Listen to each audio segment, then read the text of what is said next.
जी, आज की क्लास का जो हमारा टॉपिक है वो है आपका, पहले आप पढ़ चुके होंगे, ये कहलाता है comparison of absorption costing profit statement with income statement और profit statement under marginal costing. ठीक है ना? तो मैं इसको आपको इस तरह पढ़ाऊंगा, जरा बात समझें। मैं अस्यूम करूंगा कि आपने ये पहले नहीं पढ़ा, हालांकि आपने मेजॉरिटी ने यहाँ पे पढ़ा हुआ है, लेकिन मेरी अजम्पशन क्या है कि आपको इसके बारे में कुछ भी पता नहीं है। ओके हो गया? ठीक है? नहीं है। जहां आपको फील हो कि यस आपको पता हो या आप रिकॉल करते हो, आपको याद हो, तो please do let me know, लेकिन I am going to assume you do not know anything about this topic. Is this okay? जी, स्टार्ट करें, कोई इशू तो नहीं? जी चलें। अब मैं आपके सामने कुछ बातें करने लगा हूं।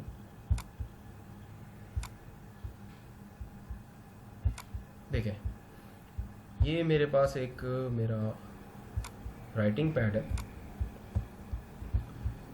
देखिए, मेरे पास मैं अगर बात करूं एक मैन्युफैक्चरिंग कंसर्न की, ठीक है,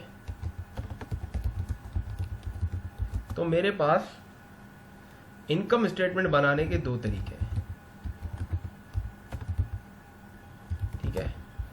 एक अप्रोच कहलाती है जिसको इंटरनेशनली कहते हैं फुल कॉस्टिंग अप्रोच। ओके हो गई? और एक आपकी कहलाती है वेरिएबल कॉस्टिंग अप्रोच। क्लियर होगी बात? अच्छा, मैं थोड़ा और पीछे जाता हूं, मैं कहता हूं पहले तो आप मुझे ये बताएं, नॉर्मली हमारी इनकम स्टेटमेंट बनती कैसे है, कैसे बनती है? चलें, मैं इसको आपको सिंपल सा एक फॉर्मेट देता हूं। हम क्या करते हैं, हम सेल्स में से क्या माइनस करते हैं बताएं? Direct cost. आप अपनी कॉस्ट ऑफ सेल को माइनस कर देते हैं। वो कॉस्ट ऑफ सेल को और क्या कहते हैं हम, उसका एक और नाम होता है cost of goods sold. Cost of goods sold कहते हैं ना, या कॉस्ट ऑफ गुड्स सोल्ड कहते हैं, या कॉस्ट ऑफ सेल कहते हैं, यही कहते हैं ना जी। हम इसे क्या कर देते हैं, माइनस कर देते हैं। आपके पास क्या बचता है? Gross profit. बिल्कुल ठीक है। अच्छा, इस ग्रॉस प्रॉफिट में से और क्या माइनस करता हूँ मैं, बताएं? इसमें एडमिन सेलिंग एक्सपेंसेस, जितने भी अदर एक्सपेंसेस हैं आपके, जितने भी अदर एक्सपेंसेस हैं, मैं एक ट्रेडिंग कंसर्न की आपके सामने इनकम स्टेटमेंट की बात कर रहा हूँ ना, जितने भी हैं। आप चाहे नेचर ऑफ एक्सपेंसेस की बेसिस पे अपने एक्सपेंसेस को क्लासिफाई करें या फंक्शन की बेसिस पे, मैं उस डिबेट में नहीं जा रहा, लेकिन मैंने कहा कि भाई आपके परचेज से रिलेटेड, जो आपकी कॉस्ट ऑफ सेल से रिलेटेड जितनी चीज थी वो आपने उसमें डाल दी। ठीक है? कॉस्ट में डाल दी। और अदर एक्सपेंसेस जिसमें चाहे नेचर की क्लास बेसिस पे क्लासिफिकेशन करने या फंक्शन बेसिस पे मार्केटिंग, एडमिन एक्सेट्रा जो भी है, और सारे का सारा आपने अदर एक्सपेंसेस में रखा और आपने यहाँ क्या कर दिया बताएं? माइनस कर दिया। आपके पास क्या आया बताएं? क्या आया? प्रॉफिट आया। प्रॉफिट कह लें, नेट प्रॉफिट कह लें, जो कहना है कह लें। अब इसके बाद आप टैक्स, आपका इंटरेस्ट या टैक्स माइनस करते हैं, तो फिर आपके पास क्या आ जाता है? आपका ये आपका प्रॉफिट बिफोर इंटरेस्ट। अगर मैं फाइनेंशियल अकाउंटिंग या IAS 1 के हिसाब से बात करूं तो ये आपका क्या है? अभी मैं अदर कॉम्प्रिहेंसिव इनकम के झगड़े में नहीं पढ़ रहा, मैं फाइनेंशियल रिपोर्टिंग आपको नहीं पढ़ा रहा, मैं आसान, बिल्कुल सिंपल। यानी आपको मैं कहूं कि इंट्रोडक्शन टू अकाउंटिंग का जो आपने AFC में, या आपने लेट से आपने पहले आपकी बीकॉम के या किसी में भी जो पहली इनकम स्टेटमेंट पढ़ी थी उसको याद करें। वो क्या थी? मैं अदर एक्सपेंसेस माइनस कर दी तो आपके पास क्या आ जाता है? प्रॉफिट। ओके हो गया? यहां तक पहुंच गए? कोई इशू तो नहीं जी? Any problem? जी मुझे ये बताइए, यहां तक किसी को कोई सवाल है? जी नो सर, कोई सवाल नहीं है ना? बट ठीक है, गुड, मैं आगे बढ़ रहा हूं। अब मेरा आपसे यहां पे ही मैंने क्या करना है, ये जो पूरी कहानी मैंने आपको बताई ये थी आपकी एक ट्रेडिंग कंपनी की इनकम स्टेटमेंट की। ओके? आप क्या करते हैं, सेल्स तो आपकी नॉर्मल होती है, आपकी सारी यहां क्या लेते हैं, परचेज से रिलेटेड सारी चीजें आपकी कहां जाती हैं? कॉस्ट ऑफ सेल में। ठीक है? मतलब आपकी आपने जो यूं समझो परचेज कॉस्ट से रिलेटेड, यानी वो माल जो बिक गया उसकी सारी लागत आपकी जाती है कॉस्ट ऑफ सेल में। आपके पास ग्रॉस प्रॉफिट आ गया। इसके बाद के जो खर्चे जो आपके कॉस्ट में इंक्लूड नहीं हुए थे कॉस्ट ऑफ सेल में, वो कहाँ इंक्लूड हो जाते हैं? यहाँ आ जाते हैं और यहाँ ग्रॉस प्रॉफिट में से माइनस हो जाते हैं और आपका नेट प्रॉफिट निकल आता है। इतनी बात सही है, समझ में आ गई? ओके हो गया। अब मैं आपको दो तरीकों से एक प्रोडक्शन करने वाली कंपनी की इनकम स्टेटमेंट सिखाने वाला हूं। क्या सिखाने वाला हूं बताएं? एक प्रोडक्शन जो कुछ प्रोड्यूस करती है, जो रॉ मटेरियल मार्केट से खरीदती है, एक्वायर करती है, उसको किसी शक्ल में कन्वर्ट करती है, उसकी एक कंपनी की इंटरनल इनकम स्टेटमेंट बनाने के दो तरीके सिखाऊंगा। ओके हो गया? ठीक है।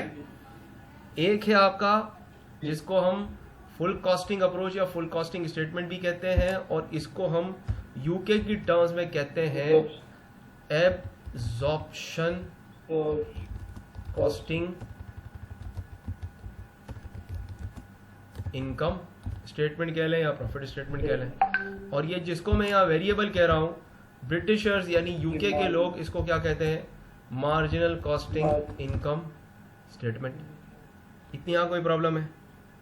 कोई प्रॉब्लम नहीं है। जितनी आपकी यूके के अलावा किताबें हैं वो एब्जॉर्प्शन कॉस्टिंग को फुल कॉस्टिंग कहती हैं, और जितनी आपकी यूके के अलावा दुनिया में जो कॉस्टिंग की किताबें हैं वो मार्जिनल कॉस्टिंग के अलावा कौन सा के बजाय कौन सा टर्म यूज करती हैं? वेरिएबल कॉस्टिंग का टर्म या डायरेक्ट कॉस्टिंग का टर्म यूज करती है। Any problem? यहां तक कोई इशू तो नहीं? चले मैं आगे बढ़ता हूं। अच्छा, अब मैं आपसे बात करने लगा हूं किसकी? मैं अब आपसे बात करूंगा फुल कॉस्टिंग मेथड की। ठीक है, फुल कॉस्टिंग मेथड को हम समझेंगे। पहले तो मैं इसको शॉर्ट फॉर्म में आपको बना के दिखाता हूं। देखिए हम क्या करते हैं कि इसका शॉर्ट फॉर्म में आपके पास तरीकाकार क्या होता है, आप किस तरह चलेंगे, आपको समझना है। मैं यहां कहता हूं, मैं बात कर रहा हूं यहां पे फुल कॉस्टिंग मेथड या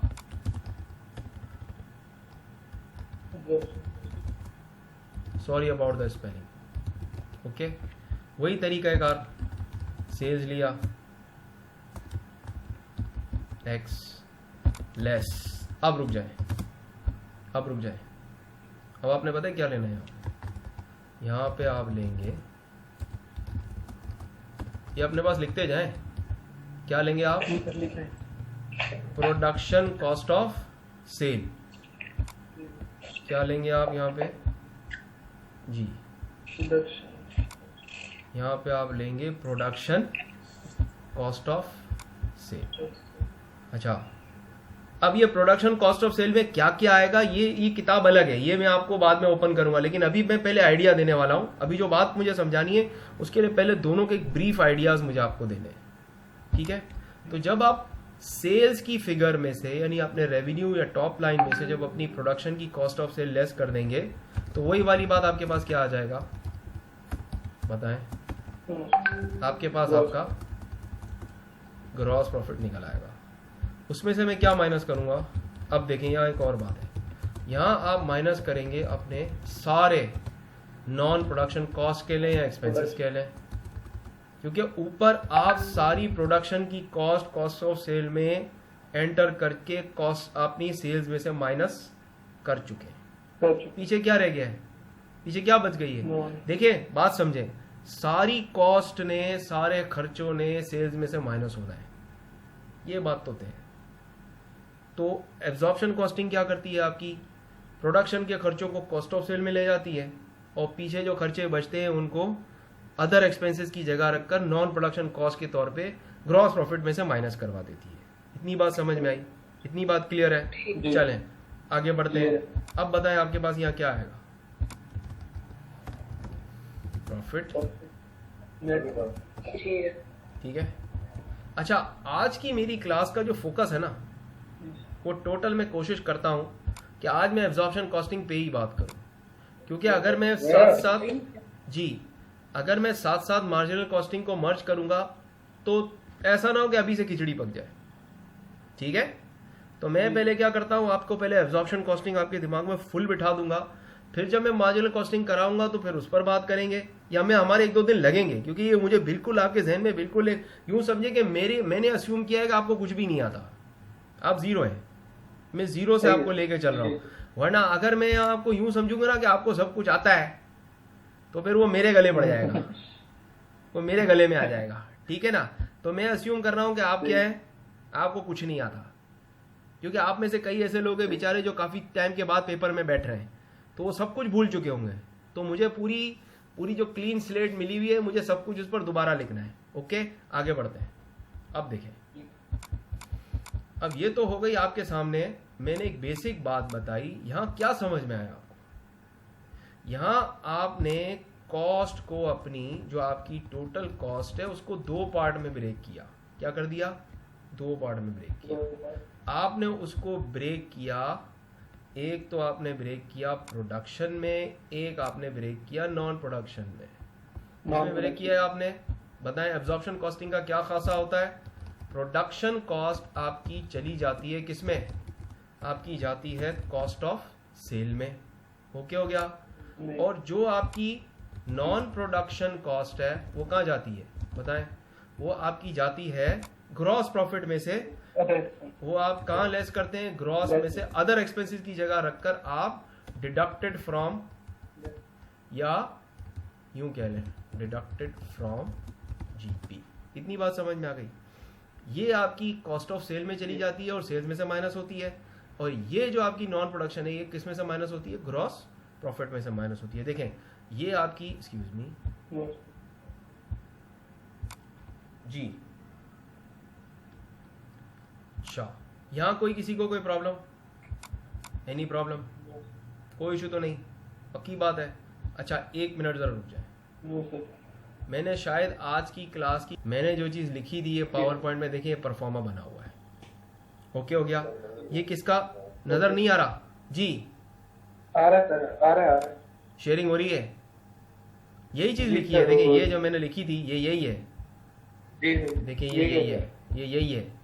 बस ये है कि ये जो मैंने यहाँ लिखा है ना, देख रहे हैं, ये सारे का सारा यही परफॉर्मा यहाँ है, ये रहा। भाई सिंपल सी बात है, आप अपने पास एक की लर्निंग पॉइंट नोट करें। चले मैं लिखता हूँ की लर्निंग पॉइंट। मैं कहता हूँ भाई मैंने क्या सीखा, आपको क्या सिखाया? की लर्निंग पॉइंट लर्न, की लर्निंग पॉइंट 1 के क्या है?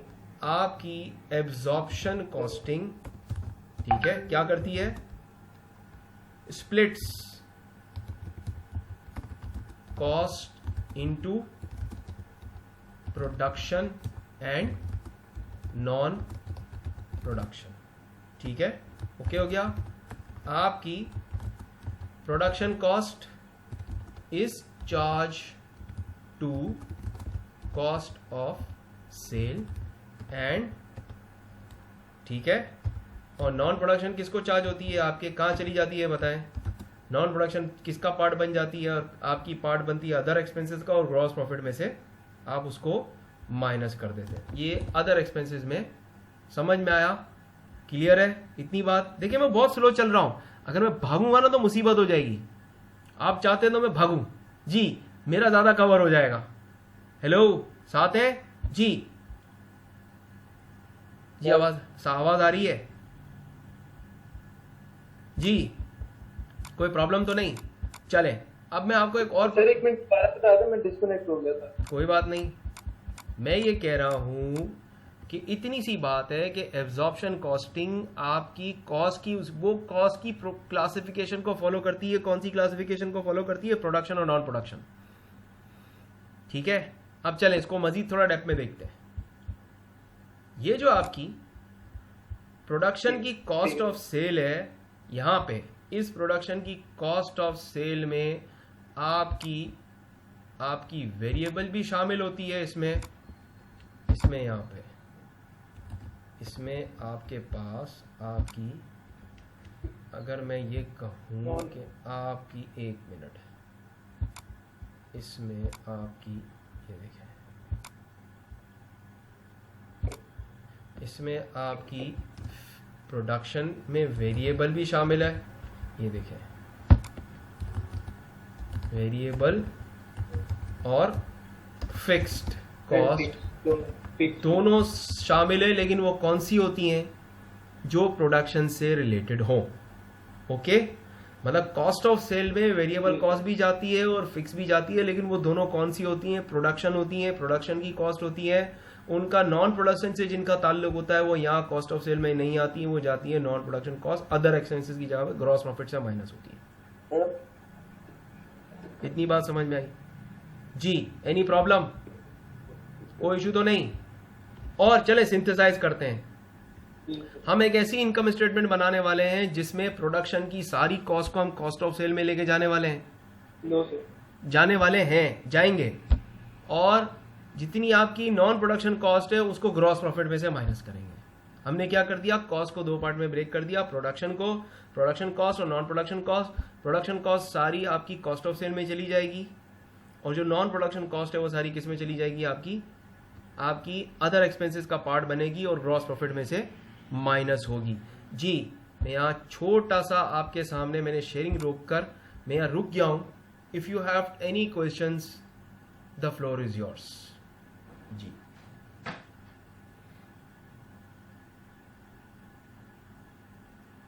कुछ पूछना चाहते तो पूछ सकते हैं।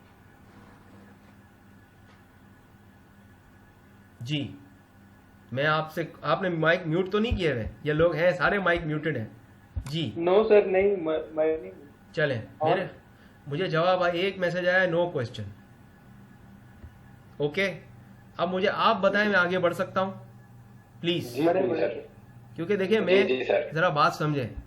आपने कभी देखा है कोई बहुत छोटा बच्चा होता है ना, उसको बहुत छोटे चमचे से खिलाया जाता है, उसको बहुत बड़े हमारी फड़ी साइज के चमचे से खिलाएंगे ना तो बदहजमी हो जाएगी, ठीक है ना? माजरत के साथ आप लोगों को बुरा लगेगा, ठीक है?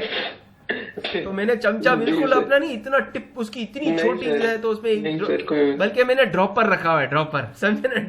ड्रॉप डालना हो ताकि आहिस्ता आहिस्ता जहन में एक एक चीज बैठती चली जाए, लेयर बनाओ मैं, ठीक है ना? वरना ज्यादा स्पीड से डालूंगा ना तो सब खत्म हो जाएगा, ठीक है? ओके हो गया? मैं स्लो जा रहा हूँ। अच्छा, मुझे ये पता है मैं फास्ट तो नहीं जा रहा? हाँ नहीं सर, बिल्कुल सही है ना? चले, ठीक है, गुड, अच्छी बात है। अच्छा, मैं आपसे कह रहा था, अब देखिए मैं इसको मजीद ओपन करूंगा। अब मैं इसको दोबारा बनाता हूं। मैं कहता हूं सेल्स, मैंने कहा सेल्स। अब देखें मैं हेडिंग बनाऊंगा लेस। अब मैं आपके सामने पूरा परफॉर्मा बनाने वाला हूं। जी सर। अब मैं यहां डालूंगा लाइन, ये आई आपका लाइन। अच्छा, अब मैं क्या करूंगा, ये नोट कर ले आप, opening inventory at full production cost. Okay, हम क्या करेंगे, यहाँ कैलकुलेट करना शुरू करेंगे। इसमें क्या ऐड करेंगे? Add cost of units produced. आपने जो बनाया है, जो भी बनाया है, उसको आप किससे मल्टीप्लाई करेंगे? Full production cost per sorry per unit. तो ये क्या करूंगा मैंने जितने यूनिट बनाए उसको मैं ओपनिंग इन्वेंट्री की वैल्यू में शामिल कर दूंगा। अब रुक जाए, फिर मैं इससे क्या माइनस करूंगा? अगर मेरे पास लेस, पता है क्या होगा? अगर क्लोजिंग इन्वेंट्री, अगर मेरे पास कोई क्लोज, ये मैंने शॉर्ट में लिखा है, अगर मेरे पास कोई क्लोजिंग इन्वेंट्री है, जितने भी यूनिट्स हैं, उसको भी मैं किससे मल्टीप्लाई करूंगा? फुल प्रोडक्शन कॉस्ट, ठीक है, पर यूनिट। ओके हो गया? ये मैं इसमें से माइनस कर दूंगा। अभी रुक जाए, तो मेरे पास आएगी मेरी प्रोडक्शन कॉस्ट ऑफ सेल, ठीक है? ओके, अब देखिए ऊपर आते हैं। यहाँ मेरे पास क्या है? यहाँ मेरे पास सेल की फिगर है। मैं उसको थोड़ा सा साइड पे हटा देता हूं। अब मेरे पास यहां आ गई। ये अल्टीमेटली इसने होना क्या था पता है? इसने यहां से ऊपर, ये देखें, ग्रॉस ऊपर आपके सेल्स में से इसने क्या होना है बताएं? क्या होना है? माइनस होना है। ये सेल्स में से इसने माइनस होना है। अब रुक जाए, अभी रुक जाए। तो आपके पास आएगा अनएडजस्टेड ग्रॉस, ग्रॉस क्या आएगा? Unadjusted gross profit. यहां में खास चीज जिसको मैंने आपको बाद में एक्सप्लेन करना है वो कहलाती है आपकी ओवर या अंडर एब्जॉर्ब्ड ओवरहेड, या अगर आपने अमेरिकन टर्म्स में पढ़ी हो तो वो कहलाती है ओवर या अंडर अप्लाइड ओवरहेड की अमाउंट। वो यहाँ आपकी या तो प्लस होगी या माइनस होगी। तो अभी मैं क्या कर रहा हूं, मैं यहाँ लिख रहा हूं ऐड, या तो आप क्या करते हैं, अब इसमें दोनों ऑप्शंस हैं, ऐड या लेस। अगर आपके पास यहाँ आती है ओवर तो आप उसको क्या करते हैं, अभी बताता हूं। ओवर अब्जॉर्ब्ड आपकी अनएडजस्टेड ग्रॉस प्रॉफिट में ऐड होती है, और अगर आपके पास अंडर एब्जॉर्ब्ड हो, ठीक है, तो वो क्या होती है, वो आपकी माइनस होती है। अंडर एब्जॉर्ब्ड ओवरहेड माइनस होती, तो वो आप क्या करेंगे, अब देखें मैं एक साइन लगाता हूँ प्लस की और एक साइन लगाता हूँ माइनस की, ताकि आप माइनस की। तो अब मेरे पास क्या आ जाएगा, मेरे पास आ जाएगा मेरा एडजस्टेड ग्रॉस प्रॉफिट। क्या आ जाएगा, ये अपने साथ बनाते रहें, ये परफॉर्मा जब तक आप नहीं बनाएंगे आपको कुछ भी समझ में नहीं आएगा। ये आ गया आपका एडजस्टेड ग्रॉस प्रॉफिट, ठीक है। अच्छा, अब देखें मेरी सारी ये जो पूरी कहानी है, ये वहां मैंने ऊपर सिर्फ एक प्रोडक्शन कॉस्ट ऑफ सेल लिखी थी। क्या लिखी थी? ऊपर सिर्फ एक लफ्ज लिखा था, प्रोडक्शन कॉस्ट ऑफ सेल, और ये उसकी पूरी क्या है, आपकी कहानी है। प्रोडक्शन कॉस्ट ऑफ सेल लिखा था जिसमें कहता वेरिएबल और फिक्स कॉस्ट सारी आ जाती है। तो जो मैंने यहाँ लिखा है ना, फुल प्रोडक्शन कॉस्ट, इसमें वेरिएबल की भी कॉस्ट पर यूनिट होती है और आपकी वेरिएबल की प्रोडक्शन कॉस्ट पर यूनिट भी शामिल होती है और आपकी फिक्स की प्रोडक्शन कॉस्ट पर यूनिट भी शामिल होती है। तो टोटल वैल्यू आ जाती है, ठीक है। ये परफॉर्मा है, शामिल होती है, ये परफॉर्मा है। अब मैंने क्या करना है, जरा बात समझें। मैंने इस परफॉर्मा पर अपने स्पेसिमेन पेपर के आंसर को आपको सॉल्व करके दिखाना है, और फिर इसमें जितने शॉर्टकट्स पॉसिबल हैं वो भी मैं सारे आपको इंशाल्लाह बताऊंगा। अच्छा, ये आपके पास अनएडजस्टेड ग्रॉस प्रॉफिट, पीछे क्या रह गए, देखिए सारी प्रोडक्शन कॉस्ट, ये किसका पार्ट बन गई, आपकी production cost, cost of sale में चली गई। पीछे कौन सी कॉस्ट बची है, नॉन प्रोडक्शन कॉस्ट। तो मैं यहाँ क्या माइनस करूंगा, मैं सिर्फ लिख देता हूं यहाँ पे टोटल नॉन प्रोडक्शन कॉस्ट, ठीक है, माइनस कर दें यहाँ से। तो अब आपके पास क्या बचा, सारी कॉस्ट तो माइनस हो गई। पता है क्या आया, net profit. Profit, net profit कह रहे हैं या प्रॉफिट फॉर द पीरियड कह लें, ईयर, जो कहना है कह लें। ये आ गया आपके पास, ये जरा जल्दी से बना लें। जी सर। ये रही आपकी पूरी इनकम स्टेटमेंट, और ये किसका परफॉर्मा है, आपका फुल कॉस्टिंग कह लें आप, या एब्जॉर्प्शन कॉस्टिंग, इनका प्रॉफिट स्टेटमेंट या इनकम स्टेटमेंट कह लें, या उसका परफॉर्मा है। जल्दी से बना लें।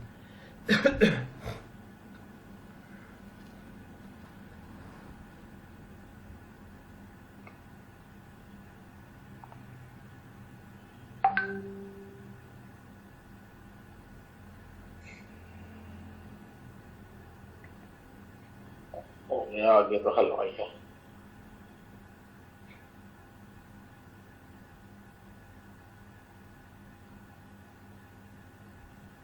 अच्छा, एक्सक्यूज मी, जरा एक मेरे साथ इशू आ रहा है।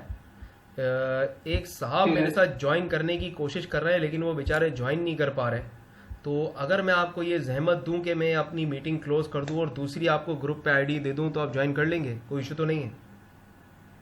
जी नहीं, कर लेंगे, कोई इशू नहीं। चले, तो मैं इस मीटिंग को इसलिए एंड कर रहा हूं, मैं आपको नया फ्लैश लिंक देता हूं, ठीक है ना। तो जी सर, माफ जी करके सर। एक क्योंकि किसी के साथ कोई ग्लिच आ रही है तो बेहतर है हम थोड़ा सा कोऑपरेट कर लें। चलें दोबारा ठीक मिलते है, हैं, कोई मसला नहीं। दोबारा मिलते हैं।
हमने नया टॉपिक स्टार्ट किया है कि एब्जॉर्प्शन कॉस्टिंग में और मार्जिनल कॉस्टिंग में हम इनकम स्टेटमेंट किस तरह बनाते हैं। तो पहले हमने देखना शुरू किया एब्जॉर्प्शन कॉस्टिंग को।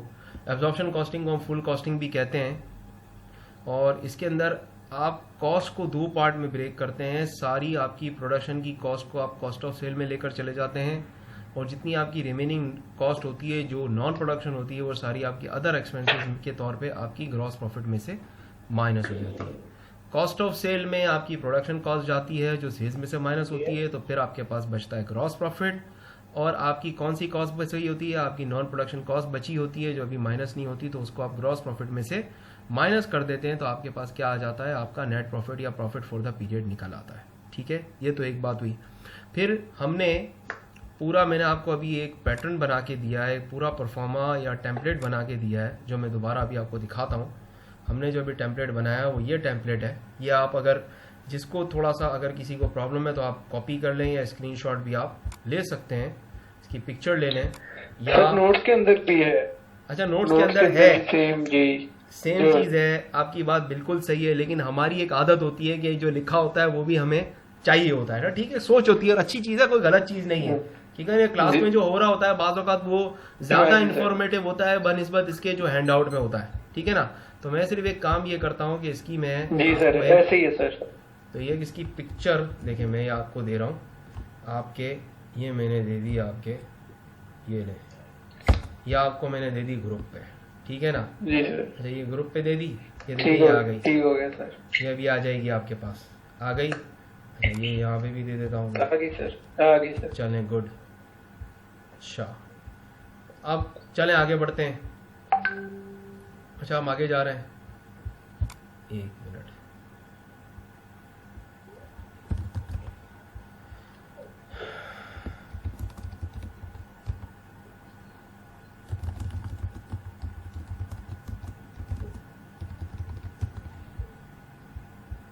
ओके, अच्छा, अब देखें, मैंने आपको ये दिखाया।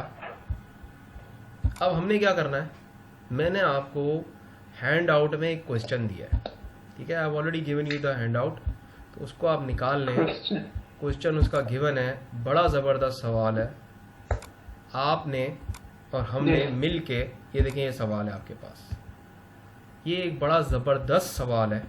देख रहे हैं आप, आदत बना लें, सबसे पहले आप रिक्वायरमेंट पढ़ा करें। रिक्वायरमेंट क्या कह रही है, calculate the profit for May, June and July using absorption costing system. Profit निकालना है।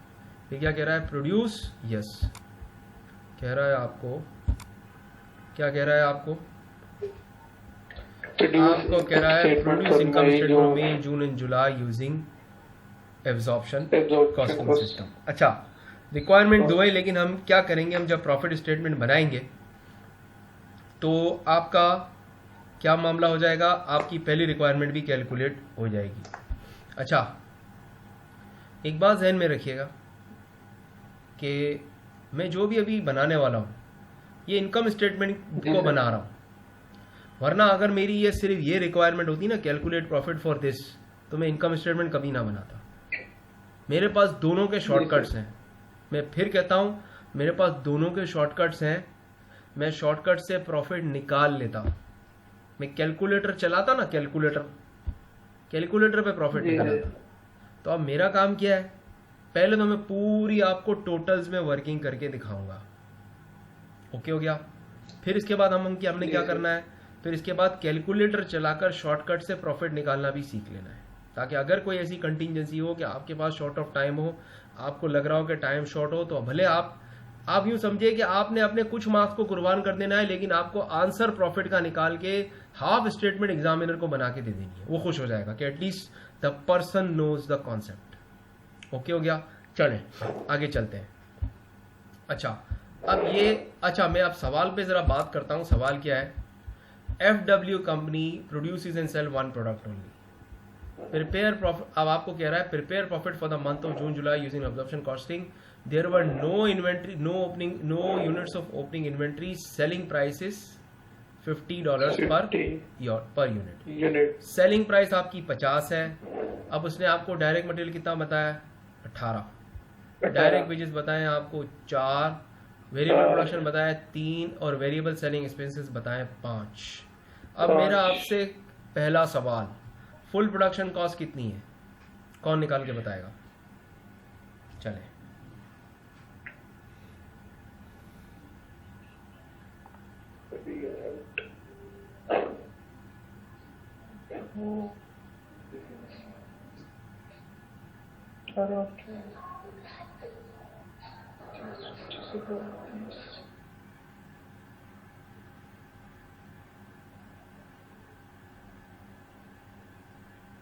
जी बताएं।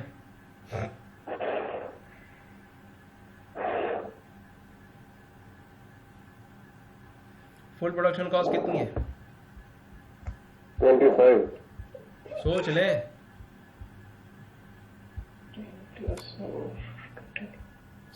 फुल प्रोडक्ट, मेरे लफ्ज को गौर करें, मैं कह रहा हूं फुल प्रोडक्शन कॉस्ट, जिसमें वेरिएबल प्रोडक्शन कॉस्ट भी शामिल है और फिक्स भी शामिल है। 34 है। कैसे आई आफ्ताब भाई, कैसे आई? इसमें सर जो direct material, direct wages, variable production overhead और उसमें जो फिक्स दी है उसको हमने नॉर्मल यूनिट प्रोडक्शन में फिक्स ओवरहेड निकाल के उसमें ऐड किया है। बिल्कुल ठीक है, 34 बनी है सर। बिल्कुल ठीक है, बिल्कुल ठीक है। ये जो आपने इसमें 25 में आपने 9 ऐड किया, ये क्या चीज है? Fix production cost.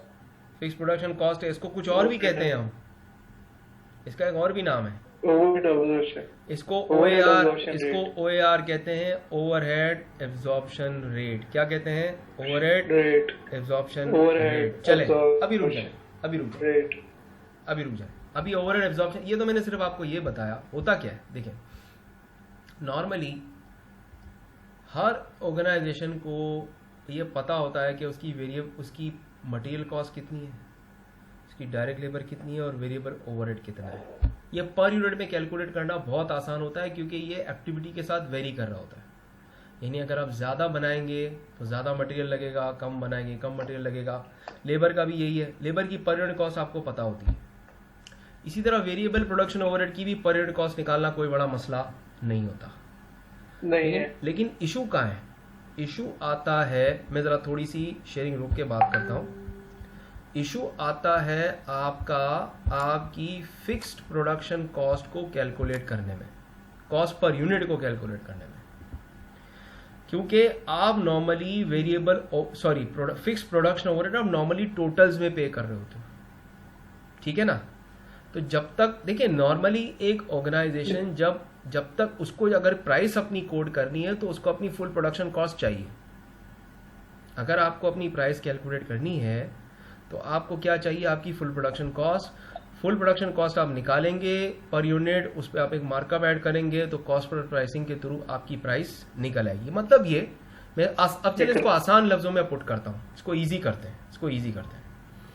आपको मटेरियल की कॉस्ट निकालना कोई मसला नहीं है, मटेरियल आपको पता होता है। जैसे आप एक पेन या मार्कर बना रहे हैं, आपको पता है कि इसमें कितने ग्राम प्लास्टिक लग रहा है, आपको ये पता है कि इसके अंदर कितने लेबर आपको पर यूनिट बनाने में कितने ले रहा है, पता है आपको कि एक वर्कर बनाने में, एक पेन बनाने में कितने पैसे लेगा। एक यूनिट की लेबर की कॉस्ट निकालना कोई मुश्किल नहीं है।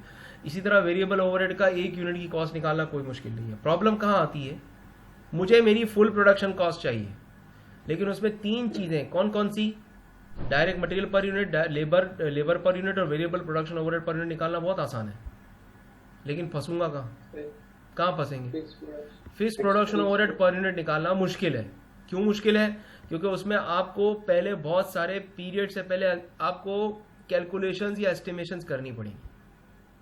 तो देखें वही एस्टिमेशन या सवाल में हुई हैं, मैं आपको दिखाता हूं कैसे। देखें सवाल में, देखें सवाल आपको कह रहा है कि भाई बजटेड को आप अभी अगर आपने बजटिंग लेट से आपने नहीं पढ़ी, आपको कुछ भी नहीं पता, तो बजटेड को कह लिया, बजट आपका एक एस्टिमेट होता है। तो पीरियड के शुरू में कंपनी ने एस्टिमेट किया हुआ है, एक अंदाजा लगाया हुआ है कि हमारा प्रोडक्शन ओवरहेड कितना होगा, फिक्स्ड प्रोडक्शन ओवरहेड कितना होगा 99,000, और नॉर्मल कैपेसिटी आपको बता रहा है कि आप नॉर्मली कितने बना सकते हैं यूनिट्स, 11,000। तो आप मुझे बताएं कि एक unit fix production overhead per unit कितने का पड़ रहा है ऑन एस्टिमेट, जी कितने का पड़ रहा है बताएं। 9 पड़ रहा है। और आप ये बताएं कि वेरिएबल प्रोडक्शन कॉस्ट कितनी है, 18, 4 और 3 25। तो अब मुझे बताएं मेरी फुल प्रोडक्शन कॉस्ट कितनी हुई जी, कितनी हुई, 18 + 4 + 3 25, ये हो गई वेरिएबल प्रोडक्शन कॉस्ट। 34 और 9 इसमें ये वाली ऐड करें आप, देखें यहाँ लिखता हूँ मैं, 34 हो गए, 18 + 4 + 3, 34 ये हो गई मेरी 25। ये मेरी क्या है, वेरिएबल। ओके। इसमें मैं क्या ऐड करूंगा, इसमें मैं ऐड करूंगा, ये क्या आ जाएगा, 9 आ जाएगा। ये 9 आ जाएगा, तो इसमें जब मैं ऐड कर दूंगा तो मेरे पास क्या आ जाएगा, 34 हो गया। अब समझ में आया, ये क्या है मेरी, this 34 is my full okay हो गया। यहाँ कोई प्रॉब्लम, यहाँ कोई प्रॉब्लम, कोई प्रॉब्लम नहीं। आगे बढ़ते हैं। अब देखें, अच्छा अब जरा सवाल को देखें। सवाल कह रहा है कि मई में कोई ओपनिंग इन्वेंट्री नहीं है। देखिए there are no units of opening inventory, और शुरू कहां से कर रहा है, मई से, ठीक है। मैं अब सिर्फ एक आपको क्लियर कट बता दूं, मई मैंने जानबूझ के रखा हुआ है यहाँ पे। क्या किया हुआ है आप देखें, ओपनिंग मई के अंदर कुछ है नहीं है, प्रोडक्शन और सेल बराबर है, तो क्या कोई क्लोजिंग है, कोई क्लोजिंग है, नो सर, नहीं है, नो, क्योंकि ओपनिंग नहीं है और प्रोडक्शन और सेल बराबर है, तो क्या कोई क्लोजिंग इन्वेंट्री के यूनिट्स आएंगे, नहीं आएंगे, नहीं आएंगे। तो चले अब मेरा आपसे सवाल, क्या ओपनिंग इन्वेंट्री इन जून है या नहीं, सर नहीं है। जून में मैं फिर पूछता हूं कंफर्म करने के लिए, क्या जून में ओपनिंग इन्वेंट्री के यूनिट्स एग्जिस्ट करते हैं या नहीं करते, नहीं है जी, नो सर। मैं सवाल रोक के पूछता हूं, मुझे आप बताएं क्या जून में ओपनिंग इन्वेंट्री के यूनिट्स एग्जिस्ट करते हैं या नहीं करते। मेरे ख्याल में नहीं, मेरे ख्याल नहीं, चेक करें, 100% नहीं करते, देखें नहीं करते सर, क्योंकि उसके क्लोजिंग में इन्वेंट्री जीरो है। मई की ओपनिंग है ही नहीं, मई की ओपनिंग नहीं है, और प्रोडक्शन और सेल बराबर है। मई की ओपनिंग नहीं है और प्रोडक्शन और सेल बराबर है, तो क्लोजिंग भी नहीं है, तो जून की ओपनिंग क्लोजिंग नहीं है, तो सर उसकी ओपनिंग भी बिल्कुल ठीक है, खत्म। या इस पॉइंट पे लाना था। तो मई को मैं आपसे बाद में डिस्कस करूंगा। हम अब सबसे पहले जो इनकम स्टेटमेंट्स बनाएंगे वो बनाएंगे जून की और जुलाई की एब्जॉर्प्शन कॉस्टिंग की। किसकी बनाएंगे? जून की और जुलाई की। ये एक काम करते हैं, आज मैं आपको जून की बना के दिखाता हूं, ठीक है? मेरे साथ रेडी है? चलें, गुड। मैं फिर शेयरिंग कर रहा हूं। देखें, ये डेटा है, ये परफॉर्मा है। ये आपको परफॉर्मा नजर आ रहा है? जी सर आ रहा है। चलें, गुड। तो हम इसी परफॉर्मा को यूज करते हुए चलते हैं। चले, मुझे आप बताएं मेरी सेल कितनी है। मैं यहां बना रहा हूं, ये एक काम करते हैं, फ्रेश पेज ले लेता हूं, क्योंकि अगर मैं इसमें ऐड करूंगा हो सकता है आप लोगों के पास जगह ना बची हो। मैं यहां बनाता हूं profit statement for the month, ठीक है, month of June sales. Excuse me, आपके यहाँ किसी के यहाँ जरा डिस्टरबेंस हो रहा है, प्लीज अपना माइक खुद म्यूट कर दें जी। चले, सेल्स बताएं कितनी है आपकी? प्राइस है आपकी 50, और आपने कितने यूनिट्स बेचे हैं? जल्दी बताएं। 12,800। मुझे आप बताएं आपकी। एक काम करते हैं, मैं यहाँ पे थोड़ा सा इसकी साइज छोटी कर देता हूँ। 12,800। बताएं मेरा रेवेन्यू कितना आ रहा है? जल्दी बताएं।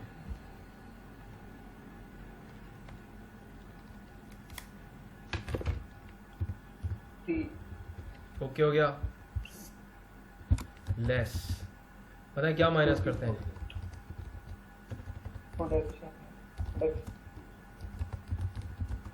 अब ये हेडिंग बन गई। अब मैं क्या लूंगा? Opening inventory. ओपनिंग इन्वेंट्री है जून में? तो जब ओपनिंग इन्वेंट्री है ही नहीं, यूनिट्स ही नहीं है, तो यहाँ फिगर क्या आएगी? कुछ नहीं आएगी, जीरो। ओके। इसमें मैं ऐड करता हूं मेरी production, full production cost. Okay, full production cost कितनी यूनिट बनाए? 14,000 मल्टीप्लाइड बाय 34, क्योंकि फुल प्रोडक्शन कॉस्ट में आपकी वेरिएबल प्रोडक्शन कॉस्ट है 25 और 9 आपका OAR यानी fix production cost per unit इसमें ऐड किया। ये 25 और 9 का एडिशन है, तो इसको आप 14,000 को 34 से मल्टीप्लाई करें, क्या आंसर आएगा? जल्दी बताएं।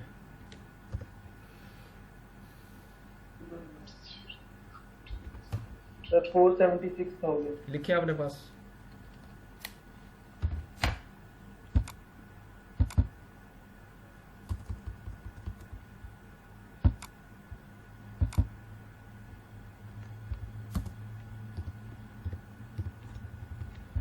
अच्छा, ओपनिंग इन्वेंट्री हमारे पास नील है। ये आपने क्या कैलकुलेट कर लिया? फुल प्रोडक्शन कॉस्ट आपने कैलकुलेट कर ली। ओके हो गया। अब क्या रह गया? अब मुझे बताएं कि क्लोजिंग है? बताएं कितनी है? Yes sir. कितनी है? कितनी है? है सर। कितनी है? भाई कंफर्म बताए ना, आप डाउट में क्यों पड़े रहते हैं यार? थोड़ा कॉन्फिडेंस में आओ ना यार, क्यों मुझसे? 1200 जी, ये हुई ना बात। 1200 किस पे वैल्यू करूंगा? जिस रेट पे आपकी, सुने, जिस रेट पे आपकी फुल प्रोडक्शन कॉस्ट वैल्यू होगी उसी रेट पे आपकी सारी इन्वेंट्रीज की वैल्यूएशन भी होगी। एब्जॉर्प्शन कॉस्टिंग में अब मैं थोड़ा और टेक्निकल हो रहा हूं, अभी मैं पूरा टेक्निकल पूरे तरीके से हुआ नहीं था। एब्जॉर्प्शन कॉस्टिंग में आपकी cost of sale full production cost पे वैल्यू होती है, और जितनी आपकी inventories both opening and closing inventories are valued at full production cost. तो मैं इसको किससे मल्टीप्लाई करूंगा? मल्टीप्लाई करें, वैल्यू क्या आ रही है बताएं? सर 40,800।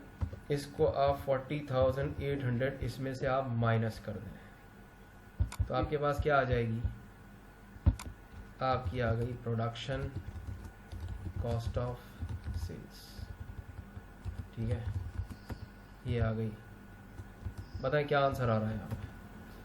435,200। जबरदस्त।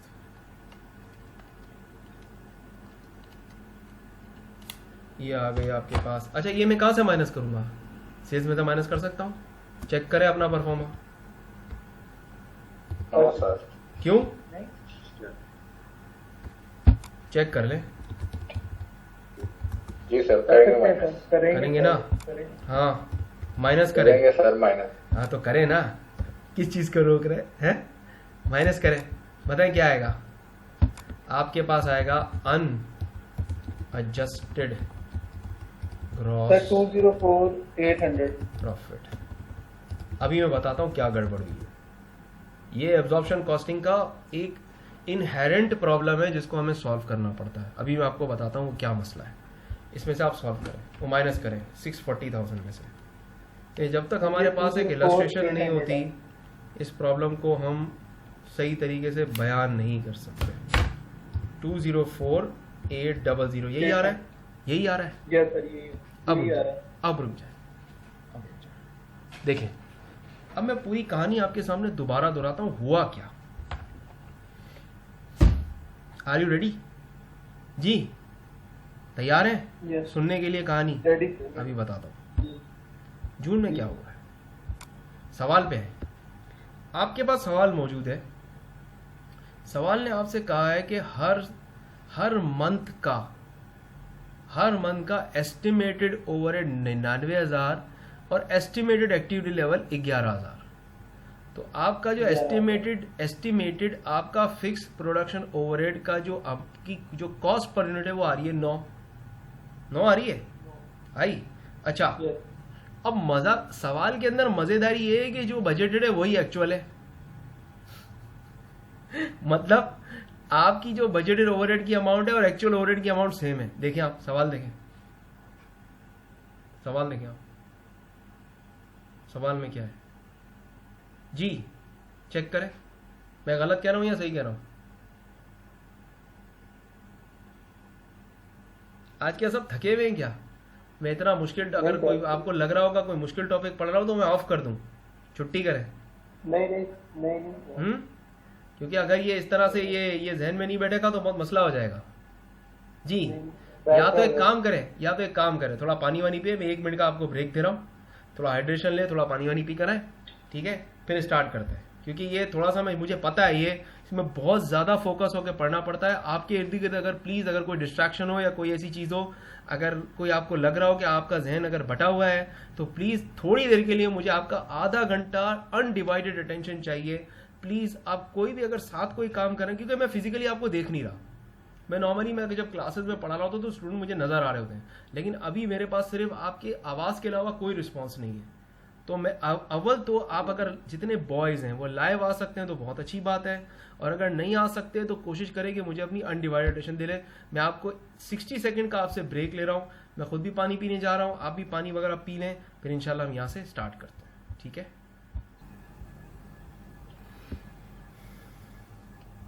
जी, मैं रिकॉर्डिंग मैंने बंद की हुई थी, मैं रिकैप दे रहा हूं। हमने अनएडजस्टेड ग्रॉस प्रॉफिट तक पहुंच चुके हैं। हमने पीरियड के शुरू में हमने एस्टिमेट किया कि हमारी फिक्स प्रोडक्शन ओवरहेड की कॉस्ट पर यूनिट 9 आएगी। जून में हमने बना लिए 14,000 यूनिट, और हर यूनिट की ओवरहेड कॉस्ट 9 के हिसाब से कॉस्ट ऑफ सेल में रिकॉर्ड कर ली। तो अब मुझे बताएं कि आपकी फिक्स्ड ओवरहेड की कितनी अमाउंट कॉस्ट ऑफ सेल में जा चुकी है, बताएं। 14,000 मल्टीप्लाइड बाई 9 कितना आ रहा है, बताएं? 126। कितना आ रहा है? 1,26,000। अच्छा, अब मुझे बताएं एक्चुअल क्या है? एक्चुअल ये है क्या? ये एक्चुअल है? बताएं क्या है एक्चुअल? क्या है एक्चुअल? तो 99,000 है। सवाल में देखें, दिखाता हूं।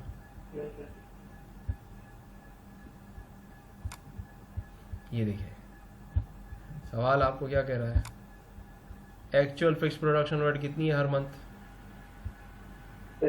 99,000। और हमने कॉस्ट ऑफ सेल में कितनी शामिल कर ली है बताएं? हमने यहाँ कितनी इंक्लूड की है? यहाँ देखें, ये 14,000 को जब आपने 34 से मल्टीप्लाई किया तो ये 4,76,000 में वो फिक्स्ड प्रोडक्शन ओवरहेड कितना इंक्लूडेड है? 1,26,000 शामिल है। 1,26,000 शामिल है। तो ये जो हमने पहला शामिल किया, हम इसको कहते हैं, आपने इसके लिए जो टेक्निकल टर्म कॉस्टिंग में हम यूज करते हैं वो ये है कि आपने ओवरहेड या कॉस्ट ऑफ सेल में कितना एब्जॉर्ब करवा दिया। तो आप कहेंगे आपने 1,26,000 एब्जॉर्ब करवा दिया। कितना एब्जॉर्ब करवा दिया बताएं? कितना एब्जॉर्ब करवा दिया? 1,26,000 एब्जॉर्ब करवा दिया। लेकिन एक्चुअल में कितना है? 99,000। तो आप मुझे बताएं कि आपने क्या ज्यादा एब्जॉर्ब करवा दिया? क्योंकि एक मिनट रुक जाएं, ये आपको पता है और मुझे भी पता है। आपने ट्रू एंड फेयर व्यू का टर्म सुना है? जी सर। इसका मतलब क्या होता है बताएं? बचपन से पढ़ते आ रहे हैं। ट्रू एंड फेयर व्यू का मतलब क्या होता है? चले मुझे बताएं।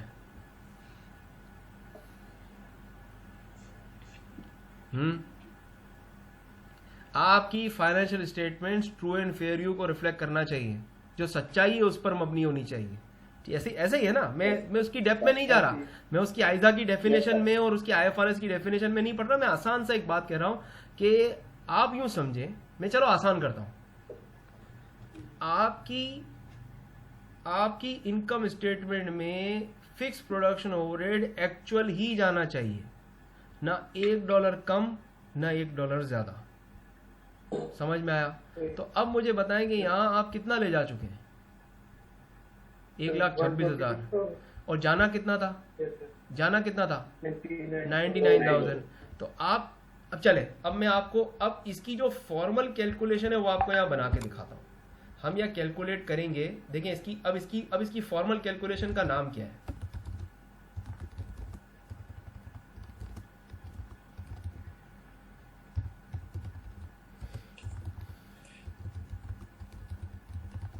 ये इसकी फॉर्मल कैलकुलेशन का नाम है। और इसमें पहली आइटम कौन सी होती है आपकी? Overhead absorbed. ओवरहेड एब्जॉर्ब्ड का क्या फॉर्मूला होता है? Actual units multiplied by OAR। तो अब बताएं एक्चुअल यूनिट्स आपके कितने हैं? 14,000 minus less actual overhead. Actual overhead कितने? सॉरी, ये जो अमाउंट है मेरी गलत है। ये है अमाउंट मेरी 1,26,000। इसमें से जब मैं एक्चुअल ओवरहेड कितने माइनस करूंगा जी, तो अब बताएं मेरे पास क्या आएगा? ओवर एब्जॉर्ब्ड आएगा या अंडर एब्जॉर्ब्ड आएगा? ओवर एब्जॉर्ब्ड आएगा या अंडर आएगा? भाई देखें, मुझे ले जाना इतना था, कितना एब्जॉर्ब करवाना था? 99,000। लेकिन मैंने कितना करवा दिया है? 126,000। तो कितना ज्यादा करवा दिया है? जो ज्यादा है उसके लिए हम ओवर का टर्म यूज करते हैं। जो ज्यादा होता है उसके लिए हम ओवर का टर्म यूज करते हैं। तो बताएं मैंने कितना ज्यादा करवा दिया है? 27,000। लिखिए अपने पास। और मैं इसके आगे लिखूंगा ओवर एब्जॉर्ब्ड। सॉरी, मैं नीचे लिख रहा हूं, ठीक है? इसको मैं नीचे कर देता हूं ताकि ये जरा इसके सामने जरा अच्छा लगे, ठीक है ना? पर ये मेरी क्या है? ये बन गई मेरी वर्किंग 1, ठीक है? ये मेरी क्या है? वर्किंग 1। और ये मैंने वर्किंग 1 बनाई। और अब मैं यहाँ क्या करूंगा? अब जरा गौर से सुने, देखें। अब मैं कुछ और आपसे बातें करने लगा हूं। मुझे आपसे बातें करनी है। अब जरा देखें, ये यहाँ शामिल है, ठीक है? इसकी वजह से यहाँ शामिल होना चाहिए था 99,000, ठीक है? शामिल कितना कर दिया? ये यहाँ से यहाँ आ गया, ये चीज यहाँ से यहाँ आई। और कितनी माइनस हुई? 1,26,000 माइनस हो गई इसमें से, सेल्स में से। यानी कॉस्ट ऑफ सेल मेरी बढ़ी हुई है। कॉस्ट ऑफ सेल मेरी कितनी बढ़ी हुई है? 27,000 बढ़ी हुई है मेरी cost of sale. Overstated है 27,000 से। क्योंकि यहाँ मैंने शामिल करना था, यहाँ पे शामिल करना था 99,000, लेकिन मैंने यहाँ इंक्लूड कर लिया 14,000 को 9 से मल्टीप्लाई करके 1,26,000 इंक्लूड कर दिया, तो यहाँ 27,000 ज्यादा है, वो यहाँ आ गया। और यहाँ वो सेल्स में से माइनस हो गया, तो उसने मेरे ग्रॉस प्रॉफिट को 27,000 से कम कर दिया है। सही या गलत? उसने मेरे इस 27,000 की ओवर स्टेटेड कॉस्ट ने मेरे ग्रॉस प्रॉफिट को 27,000 से कम कर दिया है। तो मैं क्या करूंगा? नहीं, इसने कम कर दिया है, मेरी कॉस्ट ओवर स्टेट हो गई है, जिसकी वजह से प्रॉफिट मेरा ऑलरेडी कम हो चुका है। तो अब उसको ठीक करने के लिए मुझे ग्रॉस प्रॉफिट में 27,000 ऐड करना पड़ेगा। अब समझ में आई बात? क्लियर है? चलें, तो मैं यहाँ रेफरेंस देता हूं, ऐड ओवर एब्जॉर्ब्ड, यहाँ नीचे लिखता हूं ओवरहेड, और यहाँ रेफरेंस देता हूं वर्किंग 1, और यहाँ मैं कितना लिख दूंगा? 27,000 ऐड करें, ऐड करें, क्या आंसर आएगा आपके पास? 231,800। कितना आ रहा है आपके पास, बताएं? 231,800 सर, 231,800। आप भी नोट कर लें, 231,800।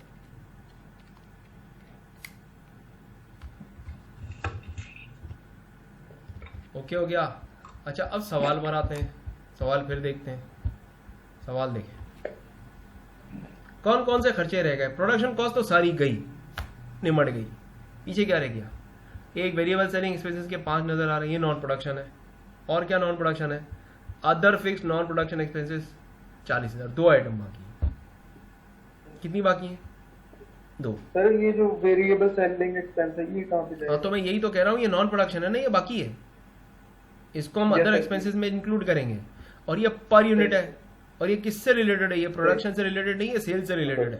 ये एक तरह से एग्जैक्टली, तो ये हमारी एक तरह से सेल्स की कमीशन समझ लें आप, कि आप पर यूनिट जितने भी यूनिट बिकते हैं, आप $5 की हर यूनिट पे कमीशन देते हैं। लेकिन ये वेरिएबल है, लेकिन ये है क्या? नॉन प्रोडक्शन है, प्रोडक्शन नहीं है। इस वजह से हम इसको अभी तक हमने इंक्लूड या कॉस्ट ऑफ सेल में इसको अभी तक हम लेके नहीं गए, क्योंकि कॉस्ट ऑफ सेल में, एब्जॉर्प्शन कॉस्टिंग में हम सिर्फ प्रोडक्शन से रिलेटेड खर्चों को लेके जाते हैं, चाहे वो फिक्स्ड हो चाहे वो वेरिएबल हो। हमने अभी तक यही किया है। ओके हो गया? चले आगे चलते हैं। अब मैं क्या करूंगा? अब मैं यहां लिखूंगा less variable selling expenses 5 multiplied by, कितने यूनिट बेचे हैं आपने बताएं? 12,800। मल्टीप्लाई करें,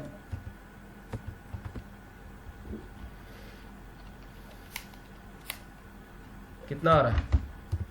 एक काम करते हैं ना, लिस्ट बना लेते हैं, दोनों को ऐड कर देते हैं। और बताएं, और आपके पास क्या है? और आपके पास other fixed non production expenses कितने? 40,000। तो हम कहते हैं अदर नॉन, ये कितने हैं आपके?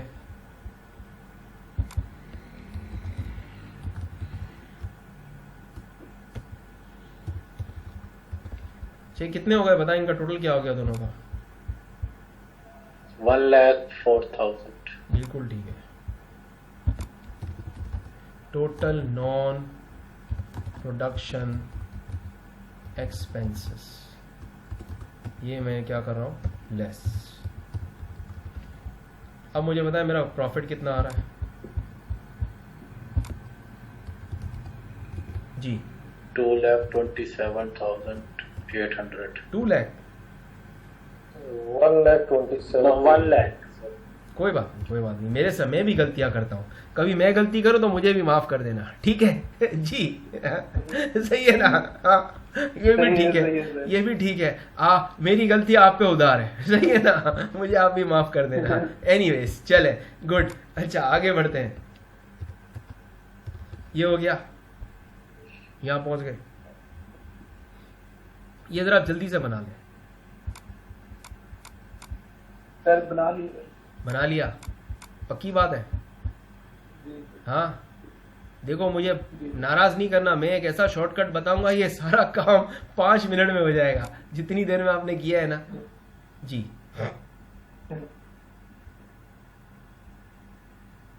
गाड़ी पक्की बात है?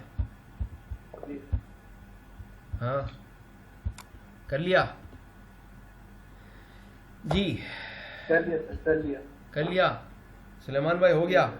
और अतीक जी, भाई सर। क्या पोजीशन है? अतीक भाई ने आज रिस्पांस नहीं दिया यार, मुझे अतीक भाई का रिस्पांस बहुत अच्छा लगता है जी। जी अतीक भाई आवाज आ रही है? अतीक भाई है या नहीं पता नहीं जी। जी रिजवान भाई, फरूक भाई इधर ही हैं? अच्छा वेरी गुड। अच्छा आफ्ताब भाई क्या पोजीशन है? रिजवान भाई मुझे चले अपना अपना फीडबैक दें, क्या लर्निंग हुई, अपनी अपनी फीडबैक दें जी। सुलेम अब मैं पर्सनली पूछता हूँ, मुजम्मिल भाई क्या समझ में आया, क्या समझ में आया?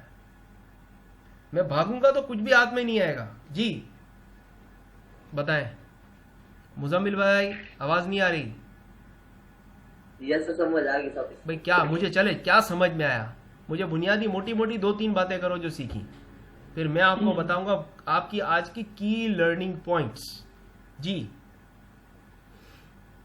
जल्दी बताएं। सेल्स कॉस्ट में से ना प्रोडक्शन कॉस्ट होगी वो निकालेंगे, सही है, फिर बाद में जो नॉन प्रोडक्शन कॉस्ट वो निकालेंगे, और पहले ओपनिंग स्टॉक होगा, उसके बाद फिर जो प्रोडक्शन होगी फिर क्लोजिंग स्टॉक माइनस करेंगे, और उसके बाद एंड में ना जो ओवरहेड या अंडर फ्लाइट ओवरहेड होगा वो लेस करेंगे या ऐड करेंगे, उसके बाद फिर नॉन प्रोडक्शन कॉस्ट लेस करेंगे। जबरदस्त। तो फिर क्या बचेगा आपके यही पास?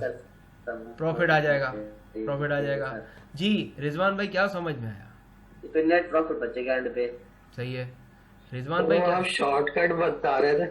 सर पहले आप ये बताओ ना, शॉर्टकट तो अभी मैं बताऊंगा, लेकिन पहले मैंने जो इतनी मेहनत की और ये इतना कुछ बनाया, इतना कुछ शॉर्ट टाइम में आपको दिया, मैंने समझाया, आप में उसमें से आपने कितना रिटेन किया? मैं भी तो ये भी तो देखूं क्या आप। कॉन्सेप्ट क्लियर हो गया। ओवर एब्जॉर्ब और अंडर एब्जॉर्ब में ना प्रॉब्लम थी, अच्छा। वो मसला हल हो गया। आपने इस तरह एक्सप्लेन किया ना, समझ में आ गया, वरना लेस क्या करना है क्या करना है इसमें प्रॉब्लम होती थी। सर अब clear हो गया। अगर जो एक्चुअल ओवरहेड और प्रोजेक्टेड ओवरहेड है डिफरेंट हो तो फिर उसमें थोड़ा सा बता दें। देखें जरा बात समझे, मैं आसान करता हूं।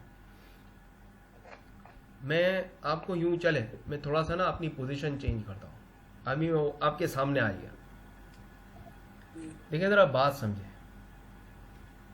बात यह है कि आपने ओवरहेड का रेट निकाला ना, ठीक है? ओवरहेड का रेट निकालते ही आपकी बजटेड ओवरहेड की अमाउंट की इंपॉर्टेंस और आपकी बजटेड एक्टिविटी लेवल की इंपॉर्टेंस खत्म हो गई। क्या हो गई? टेम्पररी तौर पे खत्म हो गई, क्योंकि आपके लिए अब काम की क्या चीज है? आपकी जो OAR निकला है वो काम का है, वो काम का है। ओके हो गया? अच्छा जी सर। लेट्स से मैं कहता हूं, मैं आसान करता हूं, चलो मैं आपका जो सवाल है ना इसको थोड़ा सा मॉडिफाई कर देता हूं। लेट्स से आपका एक्चुअल ओवरहेड 1 लाख है, कितना है?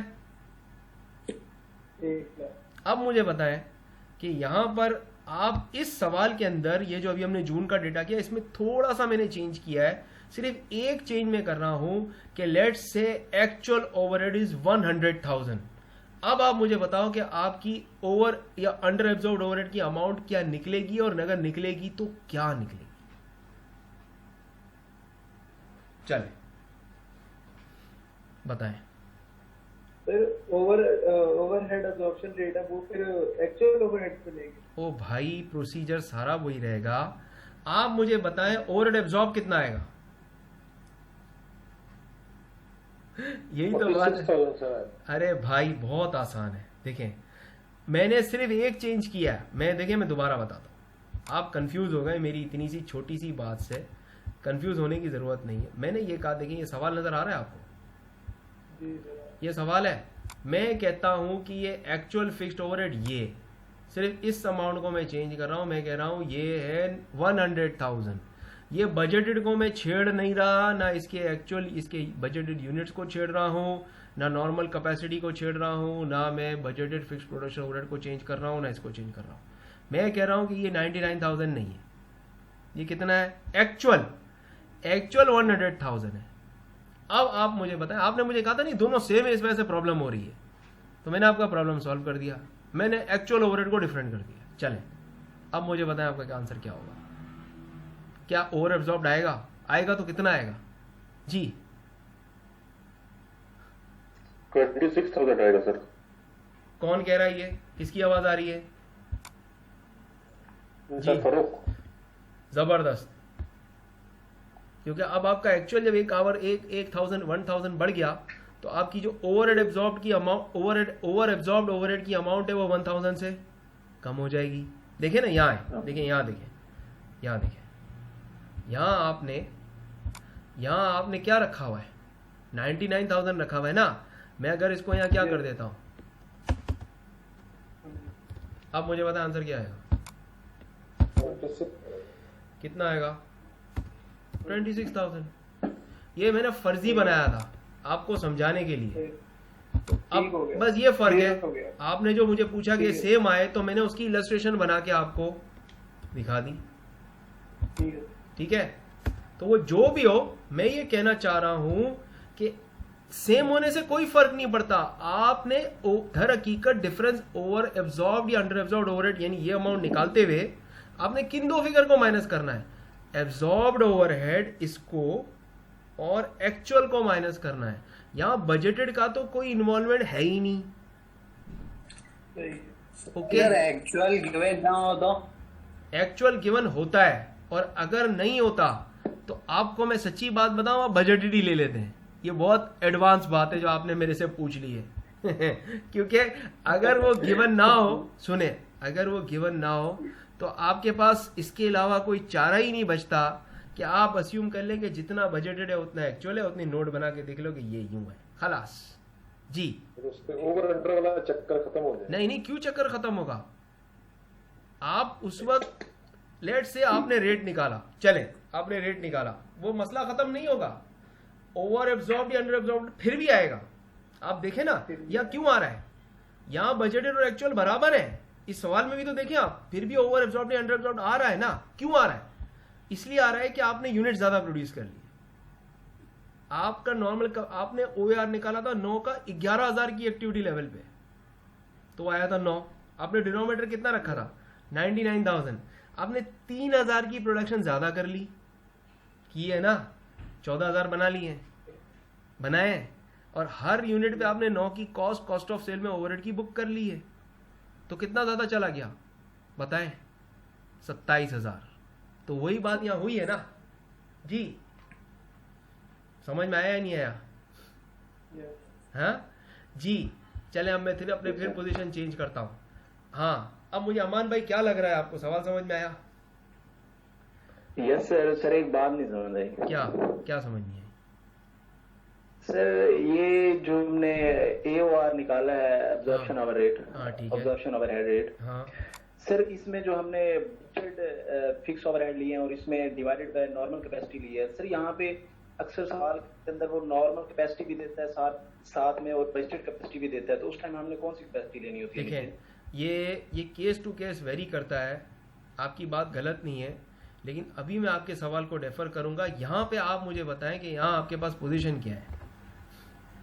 यहाँ पे सर नॉर्मल कैपेसिटी दी हुई है। हाँ, तो यहाँ जो नॉर्मल कैपेसिटी दी हुई है आप वही लेंगे ना। आपके पास कोई, अभी मैं आपके स्कोप को थोड़ा लिमिटेड रख रहा हूँ क्योंकि अभी असल में देखिए, पहले मेरी बात सुने, आपने ना मुझे कुछ एडवांस बात पूछ ली है, और अभी मेरे साथ कुछ ऐसे लर्नर्स हैं कि अगर मैं अभी उस दुनिया में गया ना तो बेचारे भटक जाएंगे। तो इसलिए अमान भाई थोड़ी देर के लिए आप रुक जाना, ये मैटर मैं आपसे बाद में भी अकेले में डिस्कस कर लूंगा। लेकिन मैं अभी इनका जो जहन है ना, इनका जहन में अभी एक्स्ट्रा बातों से ओवरलोड करना नहीं चाह रहा। अभी मैं चाह रहा हूँ कि जितना स्कोप मैंने, आप यूं देखो ना, घोड़े को जब वो जा रहा होता है ना तो उसकी आंखों पे वो पट्टा बांध देते, वो साइड को उसको ना स्कोप उसका कम कर देते, वो यहाँ वहां देखेगा ना उसका, वो बेचारा कंफ्यूज हो जाएगा। तो वो वाली बात है, मैंने ना आपको यूं एक चीज आपके सर पे बांध देनी है कि आपको यहाँ वहां आगे पीछे नजर ना आए। और प्लीज अभी मैं आपको आपकी बात का जवाब रोकूंगा। ठीक है, एज अ टीचर मुझे पता है कि कौन सी खुराक आपको कब देनी है, ठीक है, मुझ पर भरोसा करो, वो उसको भी डिस्कस करेंगे, ठीक है, अभी उसका आपका वक्त नहीं आया ठीक है। चले, तो अभी मुझे बताया मैं किससे डिवाइड करूंगा, नॉर्मल कैपेसिटी से सर। बस। अच्छा, और किसी का कोई सवाल जी, एनी प्रॉब्लम? अब आगे बढ़ सकते हैं जी, एनी क्वेश्चन? कोई सवाल तो नहीं है? No sir. चले, no sir. Fine, very good. अब मैं आपसे आगे बढ़ने लगा हूं। अब मुझे आपको एक इसका शॉर्टकट बताना है, अब वक्त आया ना शॉर्टकट का। जी रिजवान भाई, अब रेडी हैं? जी रिजवान भाई रेडी है ना? Yes sir, ready. चलें, गुड। अब हम बात करते हैं शॉर्टकट की। देखें,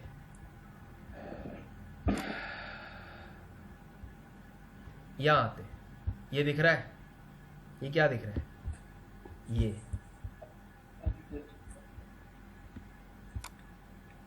चले। अच्छा, आपको मैं मजे की बात बताता हूं, ये जो शॉर्टकट है ना, मैंने एक ICAW की किताब में पढ़ा था, ये आज तक ना मुझे सिमा में मिला ना ACCA में मिला, यकीन माने ये कहीं पे भी नहीं है। ये ऐसा शॉर्टकट है, ये यहां पहुंचाएगा आपको डायरेक्टली। कहां पर? यहां पे। अब यहां पहुंचेंगे, आप मुझे ये बताएं। चले, मैं अब आपको सवाल पे ले जाता हूं। ये सवाल है आपका, यहां है, मुझे आप बताएं सेलिंग प्राइस कितनी है? ठीक है, आप मुझे बताएं आपकी फुल प्रोडक्शन कॉस्ट कितनी है? फुल प्रोडक्शन कॉस्ट कितनी? 34 पर यूनिट। आप मुझे बताएं आपका ग्रॉस प्रॉफिट पर यूनिट कितना है? 16।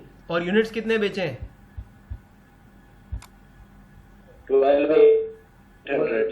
12,800। तो 16 को 12,800 से मल्टीप्लाई करें। यहां देखें, 16 को 12,800 से मल्टीप्लाई करें, ये आ जाएगा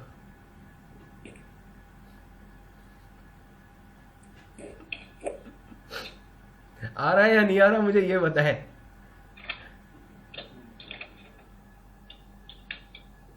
सर 16 बताएगा से मैं बताता हूँ, मैं अर्ज करता हूँ। ये देखिए, आपने कहा, आपने यूनिट्स कितने प्रोड्यूस किए? जी हमने 14,000। आपने यूनिट्स, सॉरी बेचे कितने, मैं गलत कह रहा हूँ, मैं मेरी वेरी सॉरी। आप मुझे बताएं 12,800। अरे ये क्यों नहीं उठा रहा? 12,800। आपने 12,800 यूनिट सेल किए हैं, ये देखें। Yes sir. मैं यहाँ लिख देता हूँ, असल में थोड़ा सा प्रॉब्लम आ रहा है। चले, मैं यहाँ नोट कर रहा हूँ। आपने 12,800 यूनिट सेल किए हैं और आपका ग्रॉस प्रॉफिट पर यूनिट है 16। तो आंसर क्या आ रहा है? सही है सर। यही आएगा। सही है सर, सही। यहाँ पहुंच गए, ठीक हो गया। अच्छा, ये ऊपर की जितनी वर्किंग है इस सब की छुट्टी। क्या मैंने कहा?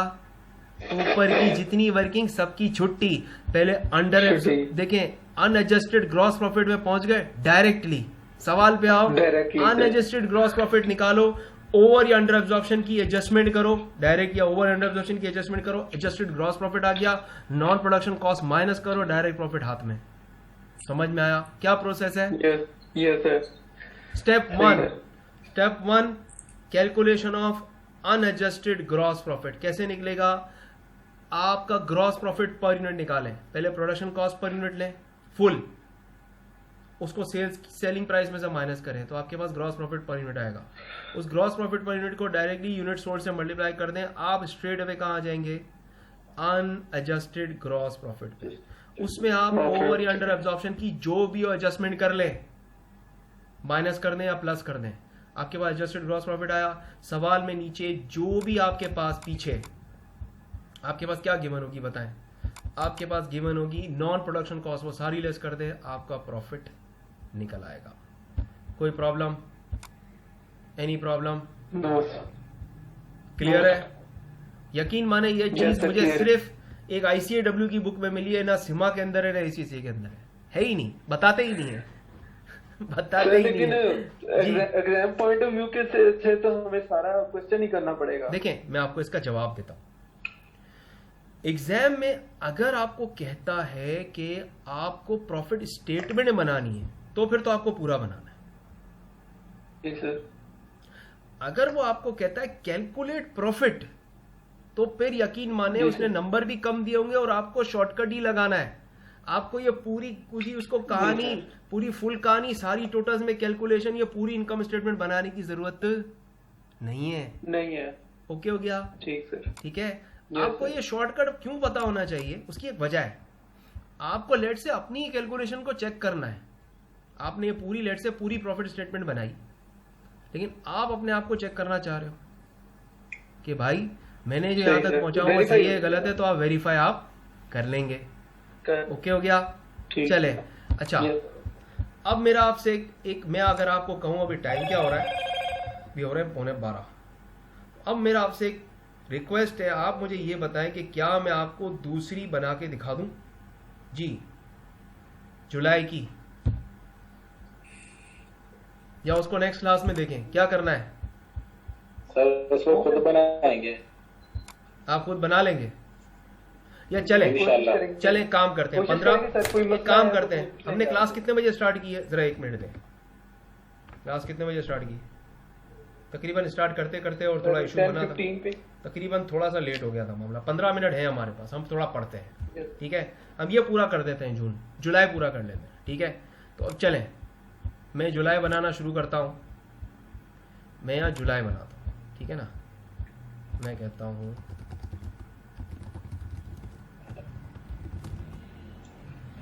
Profit statement for the month of July. चले, मुझे जरा जल्दी से सेल्स बताएं कितनी है? मल्टीप्लाई करें।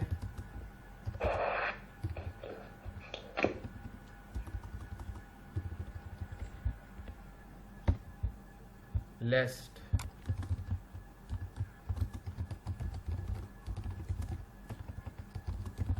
प्रोडक्शन कॉस्ट ऑफ सेल्स, वही तरीकाकार है। आप बताएं क्या ओपनिंग है? ओपनिंग है कितनी है? सर। कितनी है? कितनी है ओपनिंग? कितनी है जितनी वहां क्लोजिंग थी? 1200। किससे मल्टीप्लाई होगी? मल्टीप्लाई होगी फुल प्रोडक्शन कॉस्ट। मल्टीप्लाई करें, क्या वैल्यू आ रही है? 40,800। आपने कितने यूनिट बनाए हैं जुलाई में? जुलाई में आपने बनाए हैं 10,200 यूनिट। तो यूनिट्स 10,200 यस। मल्टीप्लाई करें 34, कितनी फिगर आ रही है? ये मैं अलग से लिख रहा हूं, कितनी फिगर आ रही है? 10,200 मल्टीप्लाइड बाय 34, कितनी आ रही है? 34600। ओके, 800। तो अब यूनिट्स प्रोड्यूस्ड है ये आपके, मैंने शॉर्ट लिखा है तो ये आपके, अच्छा ये अब मैं इसमें से लेस कर रहा हूं। मुझे पता है क्लोजिंग इन्वेंट्री कितनी है, कितने यूनिट्स हैं? 1200 में कैलकुलेशन करता हूं। 1200 प्लस 10,200 माइनस 11,000 है। बताएं क्या आंसर है? क्लोजिंग इन्वेंट्री कितनी है जी? 10,300। Closing inventory, closing inventory, opening inventory plus production minus sales, तो आपके पास क्या बचेगा? आपके पास आपकी क्लोजिंग इन्वेंट्री है 400। तो आप कितनी आ रही है जी? 400 एट 34। बताएं क्या आंसर आ रहा है? कितना माइनस करूंगा? Yes, less.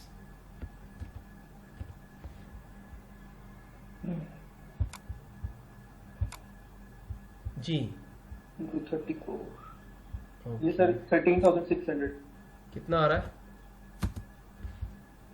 13,600। एक मिनट, ये मैं करता हूँ 400 मल्टीप्लाइड बाय 34 आ रहा है आपके पास 13,600। ठीक है, जरा 1 मिनट दें, फील हो रहा है कोई गलती तो नहीं हो गई।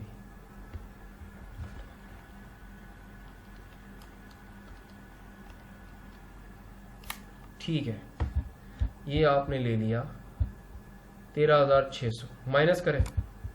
अब बताएं आपके पास full production cost of sale कितनी आ रही है? COS कितना आ रहा है जी? 40,800 प्लस 346800 माइनस 13,600, ये आ रही है 374,000। सही है, कोई गलती तो नहीं है?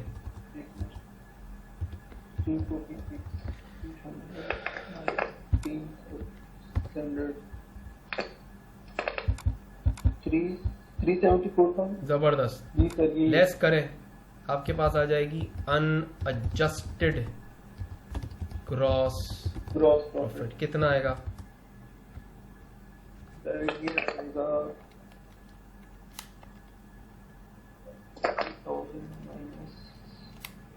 1,76,000।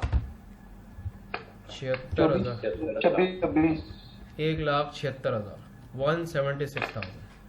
यहाँ तक कोई प्रॉब्लम तो नहीं? Any problem? Yes. No sir, no sir. अब रुक जाएं, अब रुक जाएं, फिर वही ओवर या अंडर अब्जॉर्प्शन का मसला खड़ा है। आपके पास एस्टिमेटेड फिक्स्ड ओवरहेड रेट है 9, आपने कितने यूनिट बनाए हैं? 10,200। 10,200। 200। तो अब मुझे बताएं 10,200 को 9 से मल्टीप्लाई करें।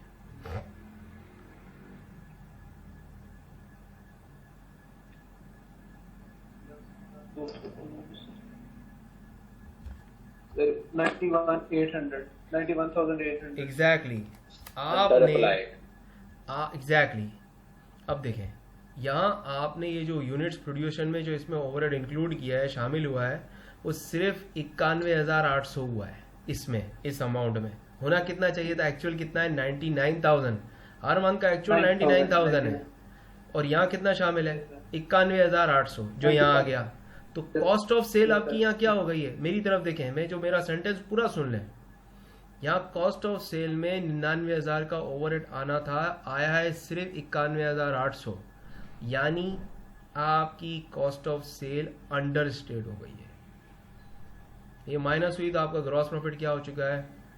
कॉस्ट ऑफ सेल जब आपकी कम हो जाए तो आपका ग्रॉस प्रॉफिट ओवर स्टेट हो जाता है। तो हमें क्या करना पड़ेगा? हमें वो फिगर जो यहाँ आपको यहाँ पे वो जो अंडर एब्जॉर्ब या अंडर अप्लाइड ओवरहेड है, वो यहाँ से क्या करवाना पड़ेगा? माइनस करवाना पड़ेगा। तो अब एक काम करते हैं, जैसे वहां हमने इसकी वर्किंग बनाई थी, यहाँ पे भी इसकी हमें वर्किंग बना लेते हैं।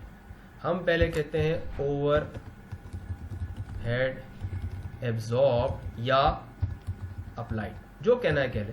ठीक है, वो कितना है, कितने यूनिट बनाए? उसका तरीकाकार ये होता है कि अगर यूनिट्स हैं तो यूनिट से मल्टीप्लाई करेंगे, और अगर आवर्स हैं तो आप आवर से मल्टीप्लाई करेंगे। बताएं कितना आया? ये आ गया आपके पास ओवरहेड एब्जॉर्ब, जो इसमें शामिल है। किसमें शामिल है? इसमें शामिल है। ठीक है, और शामिल होने के बाद यहाँ आ चुका है, यहाँ शामिल हुआ और यहाँ आ चुका है। ठीक है, लेकिन होना कितना चाहिए था? लेस।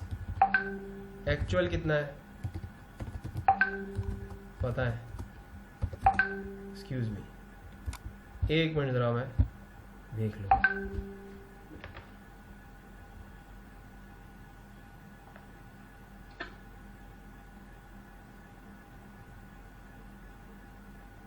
जी सॉरी, मेरे पास बहुत व्हाट्सएप के मैसेजेस आ रहे थे, तो मुझे लगा कोई मसला तो नहीं है।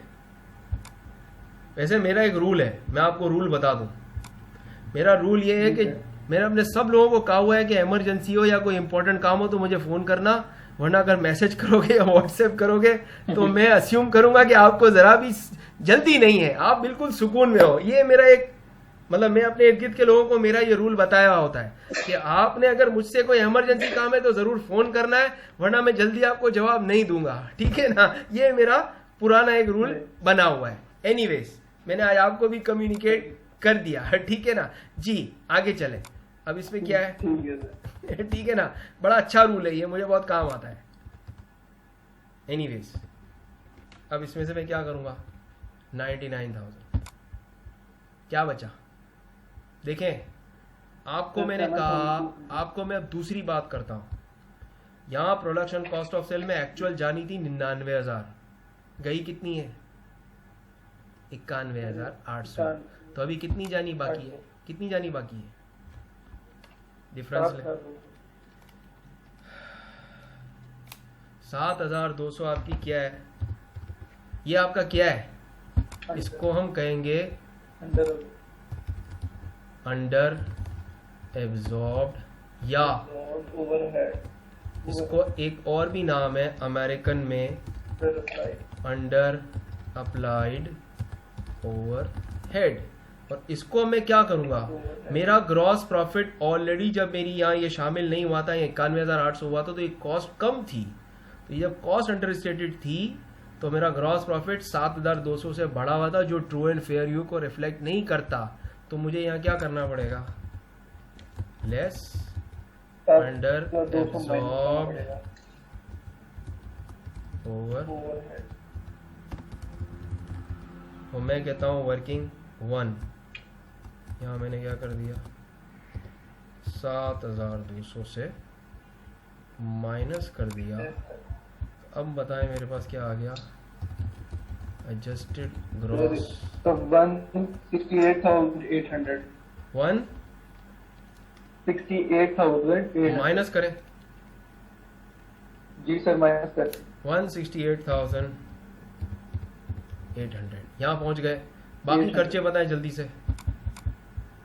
बाकी हमारा वही एक सेलिंग एक्सपेंसेस है लेस, नॉन प्रोडक्टिव है 11,000 मल्टीप्लाई बाय आपने कितनी यूनिट बेचे हैं, आपने बेचे हैं 11,000 एट 5 से 55,000। तो ये आ जाएगा आपका 55,000।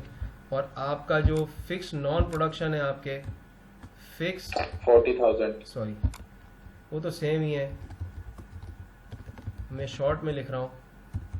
कितने हैं आपके 40,000, 40,000। तो ये कितने होगा दोनों मिला के, ये हो गए आपके 95,000। जबरदस्त जबरदस्त, टोटल 90। अब माइनस करें जी, तो आपके पास क्या है 73,800 प्रॉफिट है। जबरदस्त।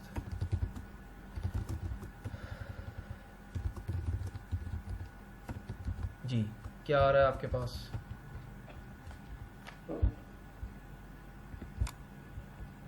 $73,800। नोट कर लें अपने पास, यही आ रहा है 73,800। अच्छा अब रुक जाएं, मुझे कोई शॉर्टकट तो लगा के दिखाओ कैसे लगेगा। यहाँ लगेगा देखिए, ये जी शॉर्टकट कैसे लगेगा, 11,000 मल्टीप्लाई बाय 16। देखें क्या आ जाएगा, आप कहाँ पहुंचेंगे डायरेक्टली, यहाँ पहुंचेंगे, यहाँ पहुंच गए। ये अंडर एब्जॉर्ब्ड या ओवर एब्जॉर्ब्ड का आपने एडजस्टमेंट किया, एडजस्टेड ग्रॉस प्रॉफिट आया, उसमें से आपने माइनस कर दिया, प्रॉफिट फॉर द पीरियड जुलाई का निकल आया। सर ये अगर बंदा पहले निकाल, हाँ क्वेश्चन करने बिल्कुल पहले भी निकाल सकते हैं, तो ज्यादा बंदे को आइडिया हो जाएगा कि सही कर रहा हूँ कि गलत कह रहा हूँ। जबरदस्त, बिल्कुल कर सकते हैं, बिल्कुल कर सकते हैं, कोई इशू नहीं। आपको किसी ने रोका थोड़ी है, फिगर तो आप क्या, कैलकुलेटर आपके पास है, पेन पेपर आपके पास है, आपको देखें। हाँ अपना सीक्वेंस मत भूलिएगा, उसको कहीं नोट कर लीजिएगा साइड में कि ये इतना मेरे पास शॉर्टकट से आंसर आया, मेरे जब मैं फुल स्टेटमेंट बना रहा हूं तो मेरा आंसर इतना आना चाहिए। ठीक है चलें, मेरे ख्याल से आज के लिए इतना काफी है। जी क्या लर्निंग्स है, चलें अपनी लर्निंग समराइज करते हैं। सबसे पहली बात मैं अब आज की समरी बताता हूं। आज की समरी है the key learning points. We talked about full absorption costing system in which हमने जो इनकम स्टेटमेंट बनाई, हमने सारी प्रोडक्शन कॉस्ट हम कॉस्ट ऑफ सेल में लेके चले गए, सेल्स में से माइनस कर दिया, आपके पास क्या बच गया ग्रॉस प्रॉफिट।